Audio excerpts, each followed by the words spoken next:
როგორ აღმოჩნდით წყალქვეშა ჩანჩქერთან და მართლა არის თუ არა ჩანჩქერი ამ ადგილას. Გამოფრინდით კუნძულ მავრიკზე, რომელიც მადაგასკარის გვერდით მდებარეობს. და მაშინვე დავჯავშნეთ ვერტფრენის ბილეთები.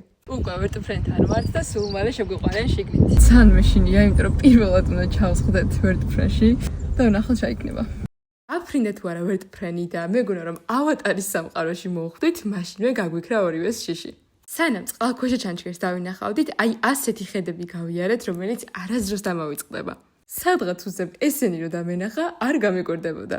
ეს ყველაფერი საკმარისი არ იყო და მივედით წყალქვეშა ჩანჩქერთან და უბრალოდ შეხედეთ, ეს არის არაამქვეყნიური სილამაზე. ნამდვილად მავრიკი არის ძველი ვულკანის ნარჩენი, რომლის კიდეები ახლა ოკეანეშია ჩაძირული. სწორედ ამ ძველი ვულკანის სიღრმეში ქვიშას წყალი ისეთ მიმართულებას აძლევს, თითქოს შიგნით ჩაედინება, რომელიც ზუსტად ჩანჩქერს გავს და იქმნება ოპტიკური ილუზია. ამ ადგილას სულ აკრძალულია, რადგან ჩანჩქერივით ძლიერი დინებაა. თუმცა შემდეგ ვლოგში წავალთ ზუსტად ამ ადგილას მდებარე სანაპიროზე და საოცარ კადრებს გაგიზიარებთ. ამიტომ ჩემი გვერდის გამოწერა არ დაგავიწყდეთ.